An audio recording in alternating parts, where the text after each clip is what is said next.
karakteristik dari rangkaian listrik itu sendiri ya, atau rangkaian listrik seperti apa rangkaian listrik itu. Ini yang nanti kita akan coba bahas. Nah, sahabat semuanya, sebagaimana kamu tahu tadi udah disinggung ya, bahwa rangkaian itu ada dua ya, ada rangkaian yang seri dan ada rangkaian yang paralel. Nah, perbedaan antara rangkaian seri dengan rangkaian paralel itu, kalau rangkaian seri dia tidak memiliki percabangan kabel. Jadi seperti sinetron berseri ya, atau film berseri. Jadi bersambung antara satu bagian dengan bagian yang lainnya dan tidak memiliki percabangan kabel. Kemudian kalau rangkaian seri ini, jika salah satu ujung kabel diputus ya, misalkan salah satu kabel yang dekat dengan lampu yang terakhir itu diputus misalkan ya, maka aliran listrik terputus. Ini nanti kamu bisa lihat dari lampu yang tidak menyala. Ini kamu bisa buktikan dalam percobaan atau pengamatan yang kamu buat dalam rangkaian seri ya. Ketika kamu rangkaikan, coba dinyalain. Nah, setelah dinyalain coba diputus salah satu ujung kabelnya, pasti semua akan tak menyala begitu ya. Berbeda dengan rangkaian paralel. Kalau rangkaian paralel ini yang betul paralel ya, bukan paralel. Nah, rangkaian paralel ini dia memiliki percabangan kabel ya, artinya kabelnya itu berbagi ya, jadi ada percabangan, ada bercabang. Nah, kemudian kalau kamu nyalakan ya, silakan bisa kamu coba ya, kamu bisa melihat percobaannya di video yang sebelumnya. Jika salah satu kabel yang menyambung ke salah satu lampu kita putus, maka arus itu tetap akan mengalir di lampu-lampu yang lain ya. Ini dapat terlihat lampu-lampu yang lain itu tetap menyala, dan yang mati itu adalah yang kabelnya diputus di bagian lampu tersebut begitu ya. Silakan bisa dicoba ya dalam prakteknya. Nah, oleh karena itu sekarang kamu perhatikan ya bagaimana lampu yang dipasang di rumahmu. Nah, kamu ketika nyalain lampu yang ada di kamar, itu ketika saklarnya ada dua ya, ada lampu kamar, ada lampu ruang tamu. Maka ketika lampu yang di kamar itu dinyalain, ya nyala ya. Kemudian kalau misalkan kedua-duanya dinyalain, akan nyala antara ruang tamu dengan ruang kamar ya. Kemudian jika kamu ingin memadamkan yang ruang kamar, kamu tinggal matikan saklar yang bagian ruang kamar itu, dan ternyata mati ya, tapi ruang tamunya tetap nyala. Nah, itu menggunakan rangkaian paralel ya, untuk penerangan di rumah kamu kayak gitu kan, seperti itu.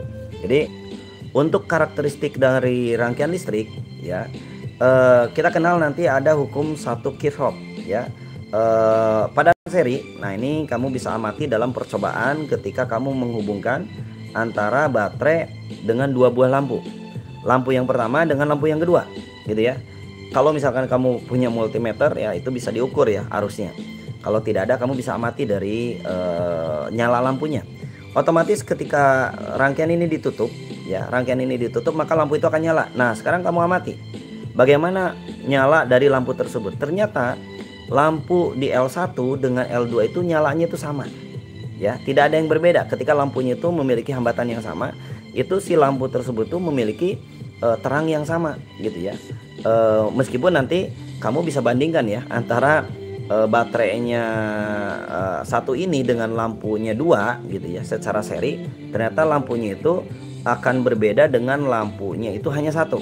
Kalau kamu amati, kalau baterainya dengan lampu satu tuh ternyata agak lebih terang dibandingkan dengan dengan lampunya dua yang seri gitu kan. Ini menunjukkan bahwa ada tegangan yang kemudian berbagi di sini ya, di antara L1 dengan L2 begitu ya. Tetapi jumlah arus yang mengalirnya itu, ini jumlahnya itu sama ya, antara di L1 dengan di L2 kayak gitu ya. Dari sini kita bisa simpulkan bahwa pada rangkaian yang tidak bercabang atau yang seri, ternyata kuat arus listrik itu di mana-mana sama. Jadi di mana-mana sama kayak gitu ya. Sehingga I1 itu sama dengan kalau katakanlah L1 itu adalah I1, maka di L2 itu misalkan I2, maka I1 itu sama dengan I2, dan itu sama dengan I yang mengalir di seluruh komponen kayak gitu ya, seperti itu. Nah, bagaimana kalau di rangkaian paralel? Nah, kalau di rangkaian paralel kita bagi si lampunya. Jadi kita bagi lampunya. Nah, kamu coba amati ketika kamu membuat si lampunya itu menjadi terbagi ya. Jadi ada dua tetap, tapi kabelnya itu kita buat cabang gitu ya, dicabangkan. Maka apa yang terjadi? Kamu nanti bisa amati, ternyata arus yang kemudian mengalir di antara di antara dua cabang itu tuh memiliki arusnya arus yang mengalir antara sebelum titik cabang dengan setelah titik cabang itu ternyata berbeda. Kamu bisa lihat ya di sini. Nah, di sini nih, ini memiliki arus yang sangat besar dibandingkan dengan di sini. Ya, ini kan cuman sedikit ya. Dan ternyata kalau kita hubungkan antara ini dengan ini, ya, antara I1 dengan I2, ini ternyata sama jumlahnya dengan I yang masuk di sini, gitu ya. Kemudian kamu juga nanti bisa amati bahwa lampu yang nyalanya itu ternyata terang banget di sini tuh. Ini bahwa beda potensial yang melewati ini itu sama dengan beda potensial yang ini. Karena kalau kamu misalkan amati, coba kamu bandingkan antara lampu yang kemudian disambungkan dengan seperti ini, yaitu dengan paralel, ya, dengan satu buah lampu ini dan juga dengan satu baterai dengan dua lampu yang paralel ini. Coba kamu bandingkan dengan satu baterai dan satu lampu, ternyata nyalanya sama. Jadi terangnya itu sama. Artinya apa? Berarti tegangan yang ada di sini itu sama dengan di sini. Sementara arusnya kamu lihat dari ukuran ini, ternyata arus yang di sini tuh dengan di sini tuh lebih kecil daripada di sini. Dan kalau dihubungkan antara ini dengan ini, kalau dijumlahkan itu sama dengan ini. Kayak gitu ya, seperti itu. Dari sini, maka pada rangkaian bercabang atau paralel, jumlah kuat arus listrik yang masuk pada titik cabang, jadi jumlah kuat arus listrik yang masuk pada titik cabang, ini titik cabangnya, itu sama dengan jumlah kuat arus yang keluar dari titik cabang. Jadi sama dengan jumlah yang keluar dari titik cabang. Ini ibaratnya kalau logikanya ya, Bapak membawa 10 orang ke sebuah titik terowongan, terowongannya bercabang, ada terowongan A, terowongan B, maka 10 orang itu Bapak bagi, kamu masuk 4 orang ke terowongan A, maka di terowongan B ada berapa orang? Kalau di terowongan A nya 4 orang, berarti terowongan B berapa? Ya, kalau Bapak membawa 10 orang dari luar ya, masuk ke dalam satu titik terowongan, ada 2 terowongan, di titik terowongan itu terbagi 2 terowongan, satu titik A, Bapak kasih 4 orang masuk ke sini, maka di terowongan B berapa orang? Ya betul, ada 6 orang. Itu kan seperti itu. Nah, itu kurang lebih kayak gitu ya. Gak mungkin cuman ada jadi 5 orang atau jadi 3 orang ya, nanti sisanya kemana gitu kalau disuruh semuanya masuk begitu ya. Nah, ini juga sama, jadi mudah untuk melogikakannya. Jadi secara matematik, sigma I masuk atau jumlah I masuk itu sama dengan jumlah dari I keluar. Kalau I masuknya ada 2, I1 tambah I2 berarti sama dengan I3 tambah I4 begitu ya, kayak gitu. Oke, kita uji nyali ya, kita coba contoh ya, berikan contoh atau kamu coba hitung kayak gitu ya. Nah, ini coba kamu hitung, perhatikan rangkaian di bawah ini ya, tentukan nilai I1, I2 dan I3. Coba kamu amati ketika I1 dengan I1, I2 dan I3 kira-kira berapa ya? Jumlahnya itu berapa kira-kira? Ada yang bisa jawab nggak?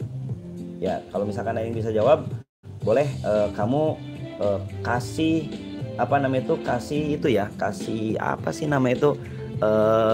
kasih komen ya di chat.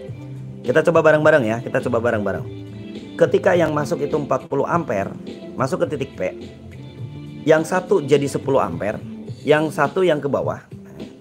Jadi ketika dia masuk 40 ampere ke yang satu 10 ampere, yang satu 25 ampere, maka I1 berapa? Coba I1 berapa? Tebak dulu. Bisa coba? Ya, ada yang bisa coba belum? Oke. Nah, nanti yang mau coba jawab boleh di komen ya, di komen di chat ya. Ini untuk menguji. Ini ngitungnya gampang banget. Jadi sekali lagi, ini 40, ya kan? 40. Kemudian ini 10, ini 25, maka I1 berapa? Ada berapa? Ya, betul.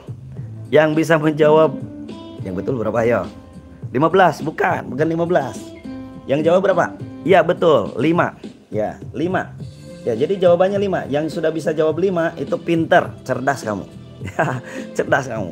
Jadi jawabannya adalah 5 kayak gitu ya. Oke, kita coba ya untuk mencari I2 nih. Kalau misalkan ini yang masuk itu kan 10 ampere tuh. Ini 10 ampere masuk ke sini. Lalu tadi I1 itu kan 5.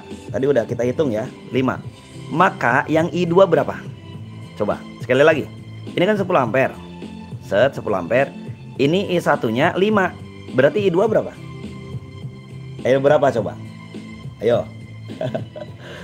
Ayo kita coba dulu ya. Ya, coba dulu. Ada yang bisa jawab? Ya. Siapa nih yang cerdas nih? I2 berapa? I2 dulu. Ini kan 10 ampere tuh. Ini 10 ampere. I1-nya tadi 5 udah kita hitung. Ini 10, ini 5, maka I2.